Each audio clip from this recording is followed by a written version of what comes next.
ఇవాళ deputy CM Bhatti Mahesh Goud మంత్రి పొన్నం ప్రభాకర్ ఢిల్లీకి వెళ్లనున్నారు.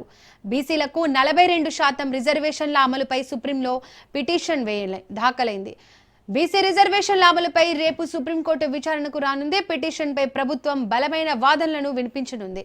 స్థానిక సంస్థల షెడ్యూల్ను ఎన్నికల కమిషన్ ప్రకటించింది. పిటిషన్పై deputy CM Bhatti Mahesh Goud Ponnam senior న్యాయవాదులతో కలిసి న్యాయపరమైన సలహాలు సూచనలు స్వీకరించనున్నారు.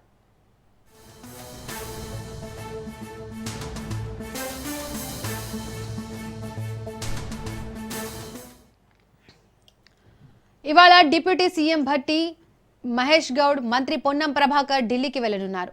బీసీలకు 42% రిజర్వేషన్ల అమలుపై సుప్రీంలో పిటిషన్ దాఖలైంది. బీసీ రిజర్వేషన్ల అమలుపై రేపు సుప్రీంకోర్టు విచారణకు రానుంది. పిటిషన్పై ప్రభుత్వం బలమైన వాదనలను వినిపించనుంది. స్థానిక సంస్థల షెడ్యూల్ను ఎన్నికల కమిషన్ ప్రకటించింది.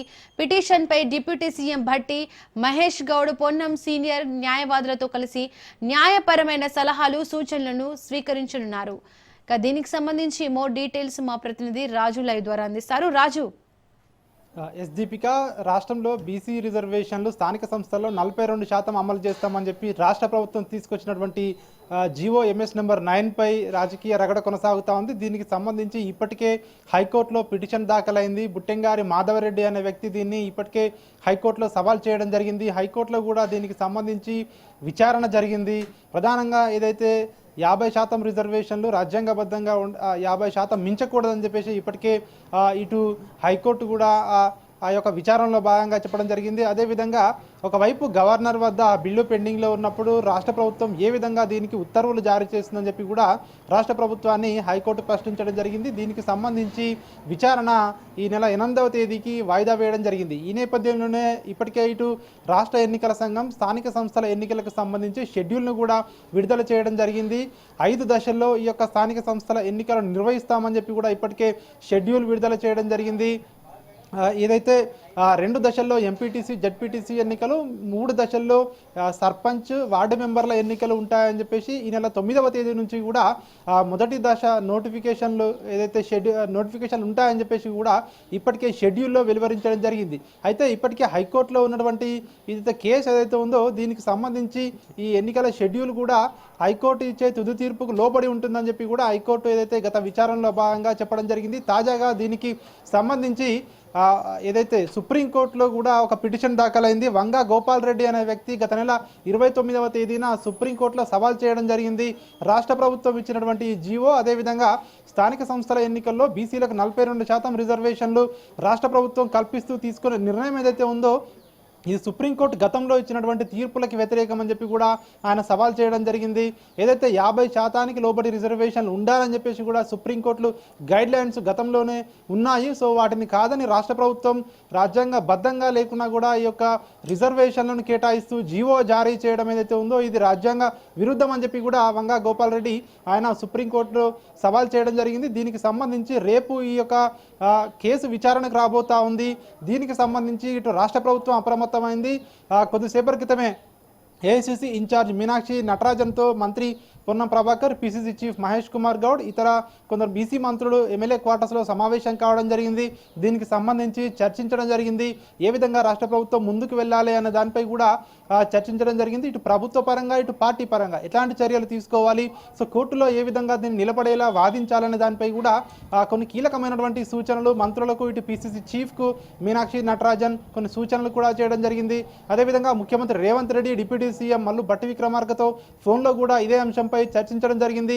ఎట్టి పరిస్థితుల్లోనూ బీసీలకు ఇచ్చినటువంటి మాట ప్రకారం 42% రిజర్వేషన్లతో ఎన్నికలకు వెళ్ళాలి. గట్టిగా ఏదైతే కోర్టుల్లో న్యాయపరంగా ఉన్నటువంటి చిక్కులు లేకుండా ఏదైతే దీన్ని వాదించేందుకు ఏదైతే న్యాయవాదులకు సూచనలు చేయాలని చెప్పేసి కూడా ఢిల్లీకి వెళ్ళాలని చెప్పేసి కూడా డిప్యూటీ సీఎంకు, అదేవిధంగా పిసిసి చీఫ్ మహేష్ కుమార్ గౌడ్కు ముఖ్యమంత్రి రేవంత్ రెడ్డి సూచించడం జరిగింది. ఆయన సూచనల మేరకు ఈరోజు రాత్రికి డిప్యూటీ సీఎం మల్లు భట్టి విక్రమార్క, అదేవిధంగా పిసిసి అధ్యక్షుడు మహేష్ కుమార్ గౌడ్, బీసీ మంత్రులు కూడా ఈ రాత్రికి ఢిల్లీ బయలుదేరి వెళ్ళబోతా ఉన్నారు. రేపు సుప్రీంకోర్టులో బీసీ రిజర్వేషన్లకు సంబంధించి ఈ జీవోపై దీనికి సంబంధించి చర్చకు రాబోతా ఉంది. ప్రభుత్వానికి అనుకూలంగా వాదించేందుకు ఇప్పటికే రాజ్యసభ సభ్యుడు కాంగ్రెస్ సీనియర్ నేత అభిషేక్ మను సింఘ్విని ఇప్పటికే ఇటు కాంగ్రెస్ ప్రభుత్వం ఆయన ఇది సుప్రీంకోర్టులో రేపు ఈ కేసును వాదించబోతా ఉన్నారు. రేపు ఇది విచారణకు రాబోతా ఉంది. ఎట్టి పరిస్థితుల్లోనూ రిజర్వేషన్లు అమలయ్యే విధంగా ఈ యొక్క కేసును వాదించాలని చెప్పి కూడా రాష్ట్ర ప్రభుత్వం ఇప్పటికే ఇటు పార్టీ పరంగా ఇటు ప్రభుత్వ పరంగా కూడా అభిషేక్ మను సింఘ్వికి సూచనలు కూడా చేయడం జరిగింది. సో వారికి మద్దతుగా ఉండేందుకు, ఇతర సూచనలు చేసేందుకు దగ్గరుండి కూడా సుప్రీంకోర్టులో ఈ కేసును వాదించేందుకు న్యాయవాదులకు మద్దతు కోసం కూడా అక్కడికి రాష్ట్ర ప్రభుత్వం తరపున, పార్టీ తరపున ఈరోజు బీసీ మంత్రులు, డిప్యూటీ సీఎం కూడా ఢిల్లీ బయలుదేరి వెళ్ళబోతా ఉన్నారు. రేపు విచారణ జరగబోతా ఉంది. రేపు సర్వోన్నత న్యాయస్థానంలో ఈ విచారణ సందర్భంగా సుప్రీంకోర్టు ఏం తీర్పు చెప్పబోతా ఉంది అనేది ఒకవైపు ఉత్కంఠ కొనసాగుతా ఉంది. మరొక వైపు ఈ నెల 8వ తేదీన హైకోర్టులో దీనికి సంబంధించి విచారణ జరగబోతా ఉంది. రేపు దీనికి సుప్రీంకోర్టులో ఈ 42% రిజర్వేషన్లు రాజ్యాంగబద్ధమా కాదా, సో సుప్రీంకోర్టు కొట్టివేస్తుందా, లేదంటే ఎన్నికలు నిర్వహించుకోవచ్చు ఈ రిజర్వేషన్లతో అని చెప్తుందా అనేది ఒక ఉత్కంఠ అయితే కొనసాగుతా ఉంది. ఈ నేపథ్యంలోనే మంత్రులు, అదేవిధంగా డిప్యూటీ సీఎం, పిసిసి చీఫ్ల ఢిల్లీ పర్యటన ప్రస్తుతం ఆసక్తిగా మారింది. సో రేపు ఈ రోజు వాళ్ళు ఢిల్లీకి వెళ్ళి సో ఇతర న్యాయవాదులతో కూడా సంప్రదింపులు చేస్తారు. సీనియర్ న్యాయవాదులతో కూడా సంప్రదింపులు చేయాలని చెప్పి కూడా ముఖ్యమంత్రి రేవంత్ రెడ్డి వీరికి సూచించడం జరిగింది. సో రేపు వాళ్ళు సుప్రీంకోర్టులో దీనికి సంబంధించి వాదనలు వినిపించే సమయానికి రాష్ట్ర ప్రభుత్వం దగ్గర నుంచి, పార్టీ దగ్గర నుంచి ఇతర సమాచారాన్ని కూడా సో న్యాయవాదులకు అందించేందుకు వాళ్ళు ఢిల్లీ వెళ్తున్నారని చెప్పి కూడా ఇటు ప్రభుత్వ వర్గాలు, పార్టీ వర్గాలు చెప్తా ఉన్నాయి. Deepika. Right Raju, thank you.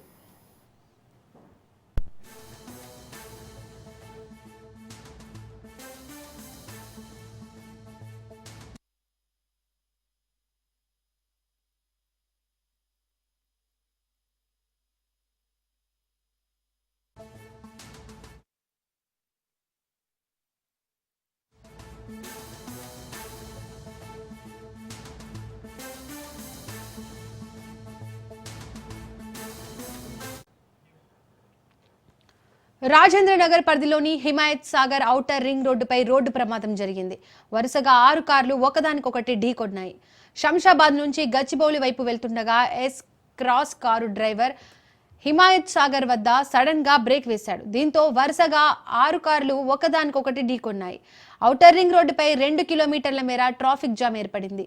ఈ ప్రమాదంలో 6 కార్లు పాక్షికంగా దెబ్బతిన్నాయి. కారులోని బెలూన్స్ ఓపెన్ కావడంతో ప్రమాదం తప్పింది. కార్లు ఢీకొట్టిన ఘటనలో 2కి స్వల్ప గాయాలయ్యాయి. ఔటర్ పై ఏర్పడిన ట్రాఫిక్ ను రాజేంద్ర నగర్ ట్రాఫిక్ పోలీసులు క్లియర్ చేశారు.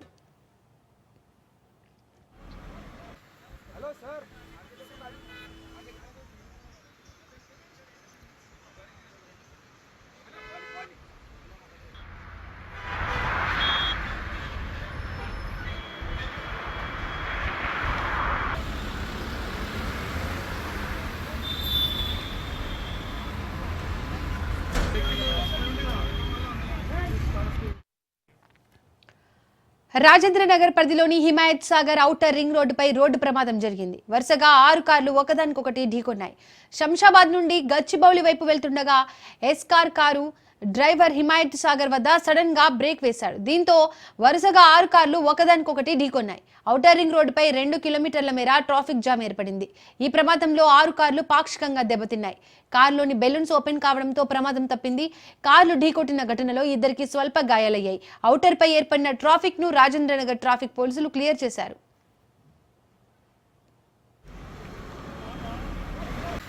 Hello sir.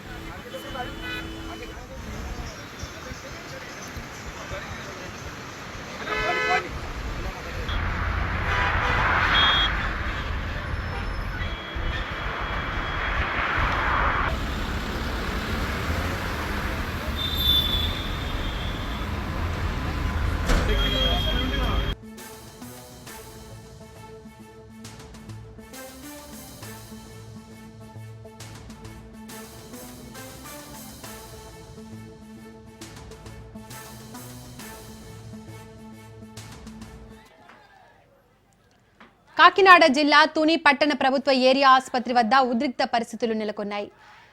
టి తిమ్మాపురం గ్రామానికి చెందిన గర్భిణి ప్రసవించి కవల పిల్లలకు జన్మనిచ్చింది.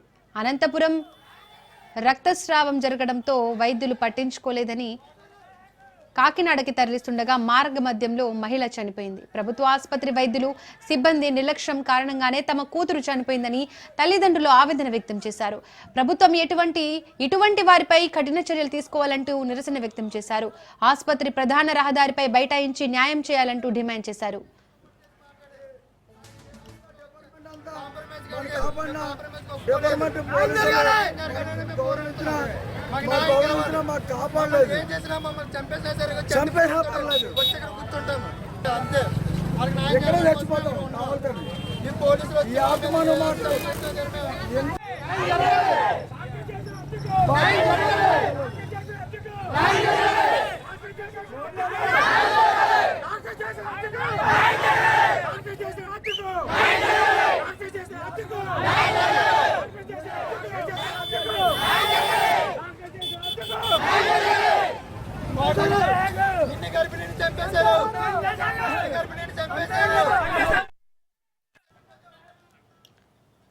కాకినాడ జిల్లా తుని పట్టణ ప్రభుత్వ ఏరియా ఆసుపత్రి వద్ద ఉద్రిక్త పరిస్థితులు నెలకొన్నాయి. తిమ్మాపురం గ్రామానికి చెందిన గర్భిణి ప్రసవించి కవల పిల్లలకు జన్మనిచ్చింది. అనంతరం రక్తస్రావం జరగడంతో వైద్యులు పట్టించుకోలేదని కాకినాడకి తరలిస్తుండగా మార్గ మధ్యలో మహిళ చనిపోయింది. ప్రభుత్వ ఆసుపత్రి వైద్యులు సిబ్బంది నిర్లక్ష్యం కారణంగానే తమ కూతురు చనిపోయిందని తల్లిదండ్రులు ఆవేదన వ్యక్తం చేశారు. ప్రభుత్వం ఇటువంటి వారిపై కఠిన చర్యలు తీసుకోవాలంటూ నిరసన వ్యక్తం చేశారు. ఆసుపత్రి ప్రధాన రహదారిపై బైఠాయించి న్యాయం చేయాలంటూ డిమాండ్ చేశారు. ఇక ఈ ఘటనకు సంబంధించి మోర్ అప్డేట్స్ మా ప్రతినిధి దత్తు అందిస్తారు. దత్తు, అక్కడ పరిస్థితి ఏ విధంగా ఉంది? ఏరియా ఆసుపత్రి వద్ద చాలా విషాదకరమైన సంగతి జరిగిందని చెప్పచ్చు. చాలా బాధాకరం.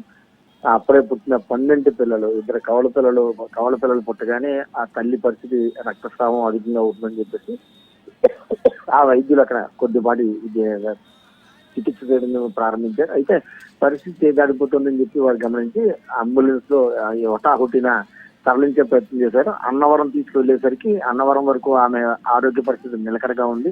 ఏదైతే మృతురాలు ఎవరైతే ఉన్నారో ఆవిడ బాలింత పరిస్థితి అయితే స్టెబిలిటీగా ఉంది.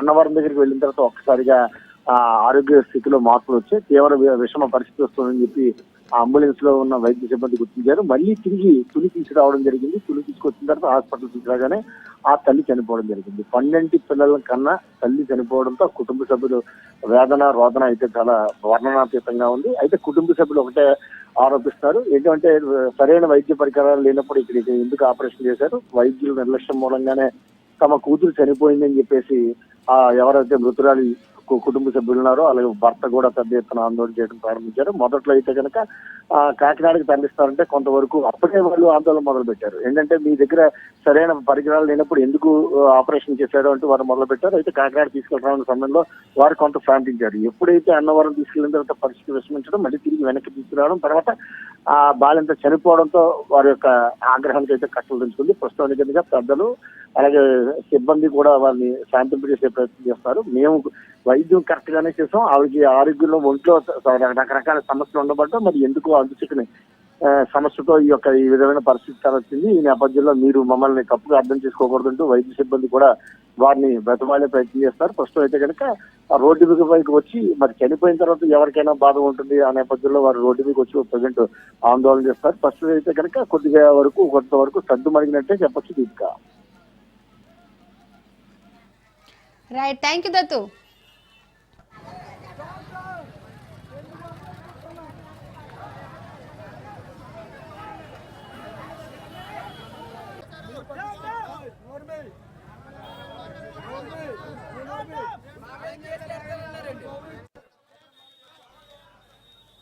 భద్రాద్రి కొత్తగూడెం జిల్లా కేంద్రంలో సిఈఆర్ క్లబ్ జిల్లా స్థాయి బాక్సింగ్ పోటీలు స్పోర్ట్స్ అధికారుల సమక్షంలో ప్రారంభమయ్యాయి. జిల్లాలోని మారుమూల ప్రాంతాల నుండి క్రీడాకారులు పాల్గొన్నారు. వీరిలో ఎంపికైన వారు రాష్ట్ర స్థాయి పోటీలలో పాల్గొంటారని అధికారులు తెలిపారు. దీనిపై మరింత సమాచారం మా ప్రతినిధి నవీన్ అందిస్తారు. జిల్లాలో ఈరోజు జరుగుతున్నటువంటి జిల్లా స్థాయి బాక్సింగ్ పోటీలు అయితే కొత్తగూడెం వేదిక అయినట్లుగా కూడా జరుగుతుంది. దీనికి సంబంధించి మనతో మాట్లాడడానికి జిల్లా స్కూల్స్ గేమ్ సెక్రటరీ ఉన్నటువంటి నరేష్ గారు ఉన్నారు. వారిని అడిగి మరికొంత సమాచారం తెలుసుకుందాం. సార్ చెప్పండి, ఏదైతే ఆదివాసీ జిల్లాలో పిల్లలకి ఆటల మీద చాలా ఏది చేయాలన్నా కూడా సౌకర్యాలు అంతగా ఉండవు, కానీ ఇప్పుడు ఏ విధంగా ఉంది? మా జిల్లా కలెక్టర్ జితేష్ వి పాటిల్ గారు మీరు చూస్తున్నారు కదా అద్భుతమైన boxing ring. Other than twin cities Warangal తప్ప మనకి ఇట్లాంటి బాక్సింగ్ రింగ్స్ ఎక్కడా లేవు. ఎప్పుడైతే గవర్నమెంట్ ఫెసిలిటీస్ కల్పిస్తుందో అక్కడ ఆటోమేటిక్గా స్టాండర్డ్స్ కూడా పెరుగుతాయి. దానికి ఉదాహరణ ఇది. లాస్ట్ ఇయర్ కూడా మనకి దగ్గర 6 మెడల్స్ వచ్చాయి బాక్సింగ్లో. ఓవరాల్గా చూసుకున్నట్టయితే kabaddi, volleyball, kho kho silver medal వచ్చింది. సాఫ్ట్ బాల్ నేషనల్లో, నేను చెప్పేది ఖోఖో నేషనల్లో సిల్వర్ మెడల్ వచ్చింది. అందులో తెలంగాణ టీంలో మన భద్రాద్రి వాసులు ఉన్నారు, మన పిల్లలు ఉన్నారు. అట్లానే సాఫ్ట్ బాల్ కూడా బ్రాంజ్ మెడల్ వచ్చింది నేషనల్స్లో, అందులో కూడా మన పిల్లలు ఉన్నారు. అట్లా స్టేట్ మీట్లో అయితే కబడ్డీ, వాలీబాల్ మొత్తం క్లీన్ స్వీప్. ఒక్క ఏజ్ గ్రూప్లో 14 ఏజ్ గ్రూప్లోనే ఏమో మెడల్ రాలే, కానీ 17 boys girls gold medal volleyball, kabaddi 17 boys runners వచ్చారు, గర్ల్స్ విన్నర్స్ వచ్చారు. అట్లా ఓవరాల్గా స్టాండర్డ్స్ అయితే మాకు ఈ కొత్త కలెక్టర్ గారు వచ్చాక మాత్రం చాలా ఫెసిలిటీస్ కల్పించారు, చాలా ప్రోత్సహిస్తున్నారు. సో దాని రిజల్టే ఇది. ఈ ఇయర్ కూడా మేము rifle shooting, kabaddi 17 boys girls, cricket 14, అలాగే జనవరిలో 17 బాయ్స్ నేషనల్ చేస్తున్నాం. మనుగూరు ఏడుళ్ళ బయ్యారం అనే గ్రామంలో అది నేషనల్ చేయటం అంటే అది ఫస్ట్. భద్రాద్రిలో ఎప్పుడు అంత పెద్ద ఈవెంట్ జరగలేదు. సుమారు 42 టీంలు వస్తాయి, 29 రాష్ట్రాలు, కేంద్రపాలిత ప్రాంతాలు, వాటితో పాటు నవోదయ, కేంద్రీయ విద్యాలయాలు, సిబిఎస్ఈ స్కూల్స్, ఐసిఎస్ఈ స్కూల్స్, ఇంకా అట్లా కొన్ని టీమ్స్కి డైరెక్ట్ ఎంట్రీస్ ఉంటాయి. అట్లా మొత్తం సుమారు 40 పైగా టీంలు, ఒక 650 మంది ప్లేయర్స్తో జనవరిలో మేము నేషనల్ లెవెల్ టోర్నమెంట్ చేయబోతున్నాం. అది మన గౌరవ కలెక్టర్ గారి సహకారంతో, గౌరవ ప్రజాప్రతినిధుల సహకారంతో అది మనుగూరు ఏడుల బయ్యారం ఊర్లో చేస్తాం సార్. మొట్టమొదటిసారిగా బాక్సింగ్ రంగం అనేది భద్రాద్రి కొత్తగూడెం జిల్లానే, అంటే ఉమ్మడి ఖమ్మం జిల్లాలో ఇక్కడే పెట్టడం జరిగింది. దీనికి అధికారుల నుంచి ఈ విధంగా చేయడానికి మీరు ఏ విధంగా అభ్యుదవుతుంది? మేము ఇది బాక్సింగ్ రింగ్ ఒక 30 సంవత్సరాల నుంచి మంచి ప్లేయర్స్ అందరూ తయారయ్యారు, కానీ బాక్సింగ్ రింగ్ లేదు. మన కలెక్టర్ గారు డివైఎస్ పరంధామరెడ్డి గారు మన సహకారంతో బాక్సింగ్ రింగ్ ఇక్కడ ఏర్పాటు చేసి, మన స్టేట్లో 4-5 ఉన్నాయి రింగ్లు. ఇంత పెద్ద రింగు, ఇంత పెద్ద ప్లేస్ మనకి ఇక్కడ లేదు. కలెక్టర్ గారు డివైఎస్ఆర్ ఆధ్వర్యంలో ఇట్లా మెటీరియల్ మొత్తం తీసుకొచ్చి ఫుల్ ఫ్లెడ్జ్డ్గా మెటీరియల్ మనకి ఇచ్చాడు. ఇప్పుడు మనమే పిల్లల్ని తీసుకొచ్చి స్పెషల్ మనమే ట్రైనింగ్ ఇచ్చి, వరంగల్లో కానీ హైదరాబాద్ కానీ ఇప్పుడు ఖమ్మం పిల్లలైనా కూడా వచ్చి, సార్ మేము వస్తాము, మాకు ట్రైనింగ్ ఇవ్వండి రింగ్ మీద అని చెప్తే మేము పిల్లల్ని తీసుకొచ్చి పిల్లల్ని తీసుకొచ్చి ట్రైనింగ్ ఇచ్చే రేంజ్కి మన స్పోర్ట్స్ ఆఫీసర్ కానీ డివైఎస్ గారు, కలెక్టర్ గారు మనకు ఫుల్ సపోర్ట్ చేస్తున్నారు. అమ్మ చెప్పండి, మీరు ఎక్కడి నుంచి, అంటే ఉమ్మడి ఖమ్మం జిల్లాలకు చెందినటువంటి చాలా ప్రాంతాల నుంచి వచ్చినట్టున్నారు, ఏ విధంగా ఉంది ఇక్కడ? చాలా బాగుంది. లాస్ట్ టైం కంటే ఇయర్ చాలా ఇంప్రూవ్ అయింది. లాస్ట్ టైం వచ్చినప్పుడు మాకు రింగ్ కూడా లేదు. లాస్ట్ టైం సార్కి మేము అడిగితే కలెక్టర్ సార్ చాలా హెల్ప్ చేసి రింగ్ పెట్టించారు. చాలా థ్యాంక్స్ సార్. సార్కి థ్యాంక్స్ చెప్పుకుంటాం. ఫస్ట్ ఆఫ్ ఆల్ ఆ రింగ్ పెట్టడం వల్ల మేము చాలా ప్రాక్టీస్ చేస్తున్నాం. ఇంకా మేడం వచ్చి బాగా చేపిస్తున్నారు. మేడం చెప్పడం వల్ల మేము ఈ స్టేట్ ఖచ్చితంగా గోల్డ్ కొడతామని చెప్పి. ఇప్పటి వరకు మీరు ఎన్ని పార్టిసిపేట్ చేశారు? అంటే ఎన్ని గేమ్స్ వరకు వెళ్ళారు, ఎక్కడి వరకు వెళ్ళొచ్చు? చాలా ఆడాం. స్టేట్ మీట్స్, నేషనల్ పార్టిసిపేషన్ ఉంది. ఇప్పుడు ఆడేదైతే హన్మకొండలో ఉంది స్టేట్. మొట్టమొదటిసారిగా మీకు, అంటే ఉమ్మడి ఖమ్మం జిల్లాలో మొట్టమొదటిసారిగా మనకు ఇక్కడ ఆడుతున్నారు కదా, ఏ విధంగా ఉంది? చాలా బాగుంది సార్. లాస్ట్ టైం కంటే ఇప్పుడు రింగ్ పెట్టారు కాబట్టి ఇంకా నెక్స్ట్ టైంలో స్టేట్ మీట్ ఇక్కడ పెట్టాలని కోరుకుంటూ. మేడం చెప్పండి, ఏదైతే మన భద్రాద్రి జిల్లా అంటేనే గిరిజన ప్రాంతం ఉంటుంది, అనేక మంది పిల్లలకు వచ్చేసి అసలు ఆటల మీద ఆసక్తి అంటే ఉంటుందిలే, కానీ ఇటు బాక్సింగ్లు కావచ్చు, ఇటువంటి గేమ్స్ ఉంటాయి. మీరు ఆడపిల్ల అంటే పిల్లలకి ఏ విధమైనటువంటి ట్రైనింగ్ ఇస్తున్నారు? లాస్ట్ ఇయర్ కంటే ఈ ఇయర్ బాగుంది, ఎందుకంటే రింగ్ లేకుండా పెట్టారు. ఈ ఇయర్ డెవలప్ చేశారు. ఇంకా కొంచెం డెవలప్ ఉంటే గర్ల్స్కి బాగా ఉంటుంది. ఇంకా కోచింగ్ క్యాంప్ కూడా పెడితే బాగుంటుంది. ఆల్రెడీ సార్ వాళ్ళు చేస్తున్నారు, ఇంకా డెవలప్మెంట్ ఉంటే బాగుంటుంది. అండ్ గర్ల్స్కి చాలా సేఫ్గా ఉంది, మంచిగా చేపిస్తున్నారు సార్ వాళ్ళు, రమేష్ సార్ వీళ్ళందరూ. మొత్తంగా మనం చూసుకుంటే ఏదైతే గిరిజన జిల్లా ఉన్నటువంటి భద్రాద్రి కొత్తగూడెం జిల్లాకు సంబంధించి బాక్సింగ్ పోటీలు నిర్వహించడం చాలా ఆనందదాయకంగా ఉందని, ఎందుకంటే జిల్లాలో పలు ప్రాంతాల నుంచి కూడా ఇక్కడికి ఆటలాడటానికి వస్తున్నారని, క్యాంపు కూడా నిర్వహిస్తున్నారు, రింగ్ రావడం చాలా ఆనందంగా ఉందని, దీనికి సహకరించినటువంటి జిల్లా కలెక్టర్ మరియు జిల్లా అధికారులందరికీ కూడా కృతజ్ఞతలు చెప్తున్న పరిస్థితి కూడా ఉంది. కెమెరామెన్ ఆనంద్తో నవీన్, రాజ్ న్యూస్, భద్రాద్రి జిల్లా.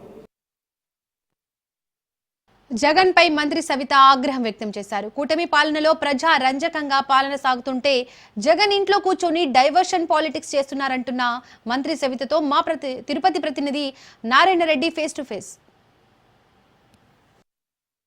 అధికారంలోకి వచ్చిన కూటమి ప్రభుత్వం అద్భుతంగా పనిచేస్తూ సూపర్ 6 పథకాలను అమలు చేస్తోంది. అదేవిధంగా ఏదైతే చెప్పిన పథకాలతో పాటు చెప్పని వాటిని కూడా అమలు చేస్తూ ముందుకు సాగుతుంది. ప్రస్తుతం తిరుపతిలో మనతో పాటు రాష్ట్ర జౌళి శాఖ మంత్రి, బీసీ వెల్ఫేర్ శాఖ మంత్రి సవితా గారు మనతో ఉన్నారు. ఆమె అడిగి తెలుసుకుంటాం. మేడం చెప్పండి, రాష్ట్రంలో అభివృద్ధి సంక్షేమం రెండు కళ్ళు మారుగా చూస్తున్నారు. అయితే ఇదే సమయంలో కొంత ఆరోపణలు కూడా వేస్తున్నారు. మనం దాన్ని ఏ విధంగా చూడాలి? మనం నరేంద్ర మోడీ గారి ఆశీర్వాదంతో కూటమి ప్రభుత్వం అన్ని రంగాల్లోనూ అభివృద్ధి ధ్యేయంగా తీసుకెళ్తున్నాం. మరి ఈరోజు సూపర్ 6తో పాటు మేము చెప్పని ఎన్నో కార్యక్రమాలు చేస్తున్నాం.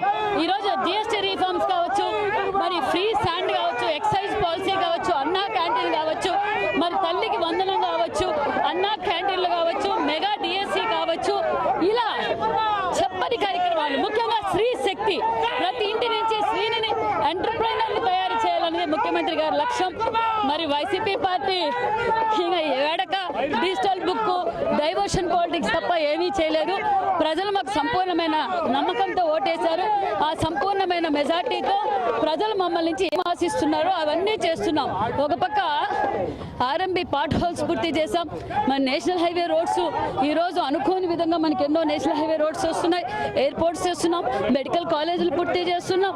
మరి అంతేకాకుండా ప్రైవేటీకరణలో కూడా 4,70,000 ఉద్యోగాలు ఇచ్చాం. అంతేకాకుండా మెగా డిఎస్సి ఇచ్చాం. దగ్గరలో ప్రతి సంవత్సరం ప్రతి డిపార్ట్మెంట్ నుంచి కూడా నోటిఫికేషన్స్ ఇస్తామనే విషయాన్ని తెలియజేస్తున్నాం. అధికారంలో ఉన్న కూటమి ప్రభుత్వం ప్రజారంజకంగా పాలన చేస్తుంటే జగన్మోహన్ రెడ్డి ఇంటి వద్ద నుంచి స్టేట్మెంట్లు ఇస్తూ డైవర్ట్స్ పాలిటిక్స్ చేస్తున్నాడని చెప్పి మంత్రి సబిత చెప్పడం జరిగింది. అదేవిధంగా ప్రజలు కూడా ఒక అభివృద్ధి సంక్షేమ కార్యక్రమాల పట్ల హర్షాన్ని వ్యక్తం చేస్తున్నారు. అయితే జగన్మోహన్ రెడ్డి డైవర్షన్ పాలిటిక్స్ను ప్రజలందరూ కూడా గమనిస్తున్నారని చెప్పి కూడా మంత్రి సవిత చెప్పడం జరిగింది. కెమెరామెన్ రమణతో నారాయణ, రాజ్ న్యూస్, తిరుపతి.